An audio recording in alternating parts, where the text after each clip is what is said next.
E agora, gente, vamos falar sobre os cuidados com a nutrição infantil. Estou recebendo aqui a nutricionista, né, Simone de Oliveira. Vai tirar nossas dúvidas. Olha que eu tenho bastante dúvida, hoje eu vou tirar as dúvidas aqui com ela. E você de casa também pode tirar suas dúvidas aí, mandando pra gente através do nosso WhatsApp, que é o 4599254747. Bora interagir com a gente? Boa tarde, Simone. Bem-vinda. Tudo bem? Obrigada. Vamos falar de nutrição infantil aí, que eu tenho umas dúvidas agora, porque como eu não me cuidei quando era pequena, agora vai ser a hora. Queria que você falasse para mim, assim, quais que são as doenças causadas pela má alimentação na infância, lá atrás. Queria que você começasse contando pra gente, tudo bem? Tudo bem. Então, vamos lá. Uma das mais comuns é a desnutrição, né? A desnutrição é quando não é oferecido os nutrientes necessários, não alimentos, nutrientes necessários para o desenvolvimento físico e cognitivo da criança. Temos também a obesidade e hoje a obesidade é uma das doenças assim mais preocupantes do mundo, porque junto a ela tem um ciclo de outras doenças. E hoje, devido ao estilo de vida, né, a alimentação muito carregada em gorduras saturadas, em produtos ultraprocessados, excesso de açúcares e também o sedentarismo, incluindo as crianças, né, estão aumentando a cada dia a obesidade, que também não é só uma doença física, mas também leva a alguns transtornos psicológicos, transtornos de olhar, de se olhar, de autoestima, para as crianças e também para os adolescentes.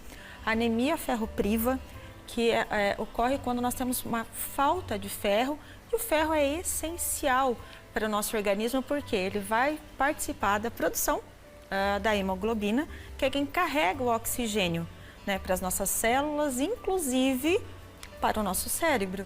Então, quando a nossa criança está apática, com a fraqueza, chateada, amoadinha, está com dificuldades no aprendizado, é uma das coisas que a gente suspeita, né? Já a anemia. Vai pesquisar ali.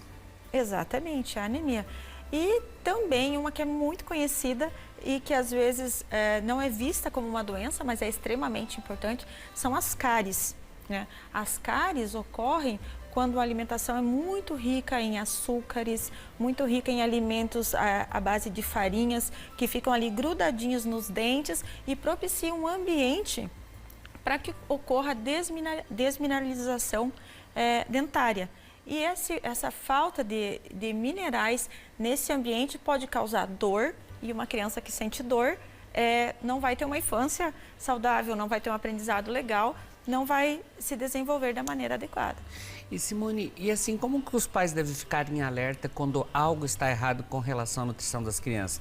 Você falou ali da parte da nutrição, dos dentes também, que perceber cárie também já pode ser um sinal que não estão cuidando direito e dando alimentos errados. Como ela falou, são certos tipos de alimentos, não é qualquer alimento que pode dar, com nutrientes. Então, como os pais devem ficar atentos nessa fase também? É importante observar o desenvolvimento físico e de aprendizado da criança, né?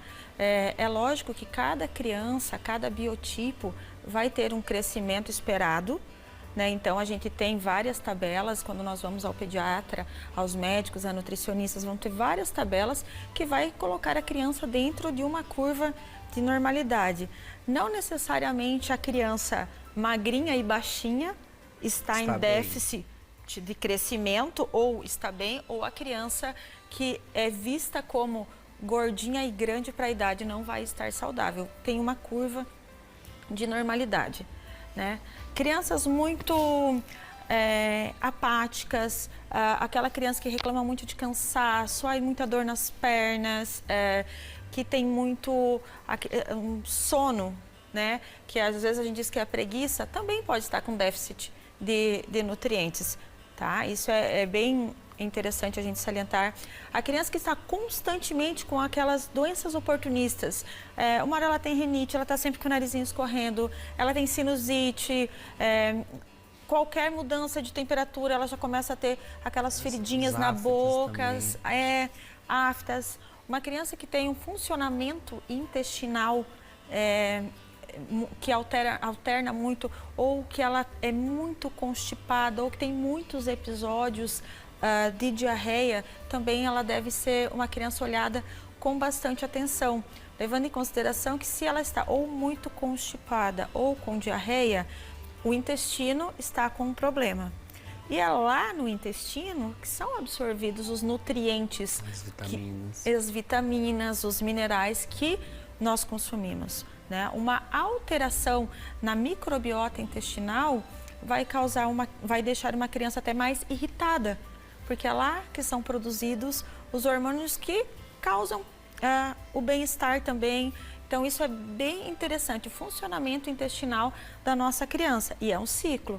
A alimentação, o que você come, vai lá para o intestino e vai se transformar em nutrientes e em energia. Então é interessante que os pais olhem esses detalhes. O sono da criança, uma criança que dorme bem, também é um indício que ela está bem nutrida. Doutora, mas assim, e como que a má alimentação ela pode levar então esse comprometimento do desenvolvimento cognitivo? Através desses sinais também?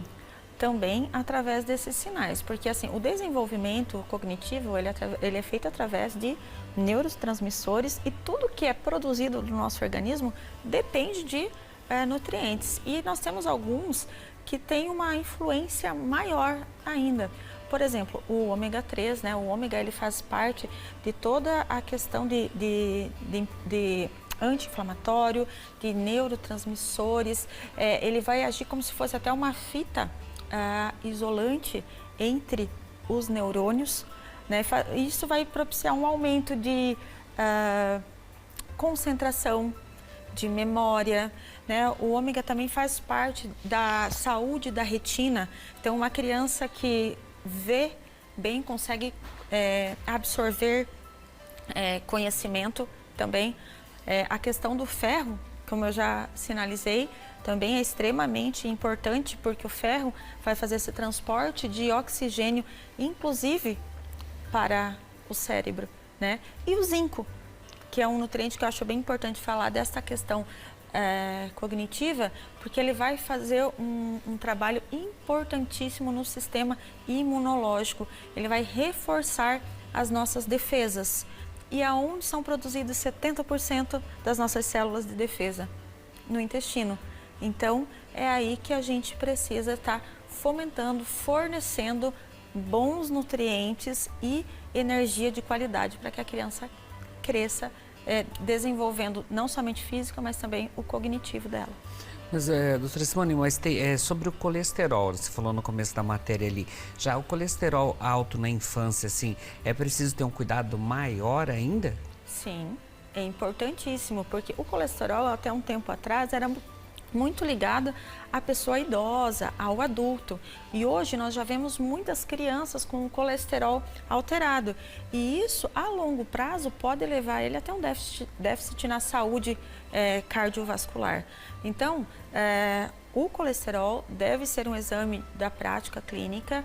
A gente deve cuidar, as alterações, existem alguns tipos de colesterol e cada um vai ter a sua função, e a gente deve cuidar muito e ter essa atenção, né? Então, o que aumenta o colesterol? Uma alimentação muito rica em gorduras saturadas, com ultraprocessados, o excesso do sal, o excesso do açúcar, todos os excessos, né, não são interessantes, assim como a alimentação muito pobre em fibras. Tá? É extremamente importante que essa alimentação seja equilibrada, essas fibras vão ajudar o nosso intestino a funcionar bem e também a se reequilibrar. Não que o sal e o açúcar vão aumentar o colesterol, mas eles vão fazer com que o excesso desses nutrientes, desses itens, também vão causar um desequilíbrio. Doutora, mas assim, as crianças que apresentam sinais de hipertensão, como que deve ser esse acompanhamento também? É a partir da alimentação, é os cuidados? Porque a gente fala que as crianças agora tudo é tão mais fácil, é refrigerante, é não sei o quê, às vezes evita o suco, não tem frutos, isso aí tem que cuidar também? Tem, é bem importante a criança que já apresenta na infância sinais de hipertensão, alterações na pressão arterial, deve-se olhar um histórico, né, ver os familiares, o pai, a mãe, os avós e também observar o estilo de vida. O excesso de sedentarismo e a alimentação desequilibrada com aqueles excessos, né, ultraprocessados, excesso de açúcares, excesso de sal e excesso de aditivos, devem ser olhados com bastante carinho. Hoje em dia é muito mais fácil, né? Vai no mercado, pega 12 suquinhos, né? Bolacha recheada, tá tudo muito... Salgadinhos. Muito à mão. E isso a gente vê assim, para alguma parte dos pais como, é o mais fácil. Mas a fruta é só descascar, né? E voltar ao simples. É isso que eu ia perguntar até agora, doutora. Como então reverter essa situação, né? Porque a gente já sabe que ela está bem lá na frente, né?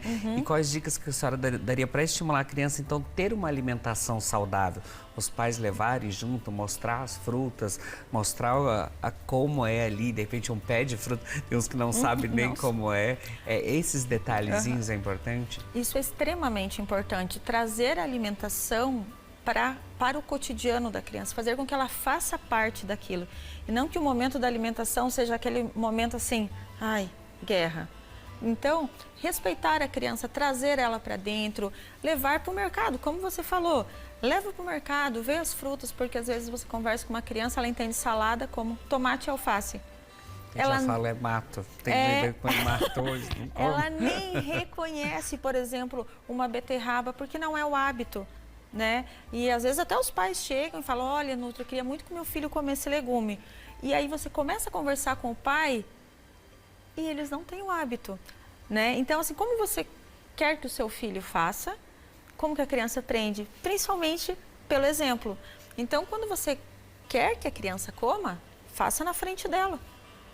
Né? E isso é na infância, né? Você tem que aprender ali, não aprendeu ali, depois você não vai conseguir comer cebolas, martins, daí dá uma dificuldade, a gente tem que bater no liquidificador, tem que botar na cápsula, eu sei como que dá trabalho, por isso que tem que aprender na infância, é isso aí, de repente levar no sítio, mostrar um pé de mexerica, um pé de banana e mostrar a importância de você comer frutas também ali no seu dia a dia, porque tem muitos benefícios a alimentação saudável, né? A gente falou os malefícios antes, mas com a alimentação saudável muda tudo, né? Muda tudo, porque se nós pensarmos que a criança é uma indústria que está num processo de extensão, né? Ela está produzindo energia para manter o corpinho dela, mas ela também está produzindo energia para aumentar a massa óssea, a massa muscular, ter um desenvolvimento cognitivo. Ela está produzindo e gastando também.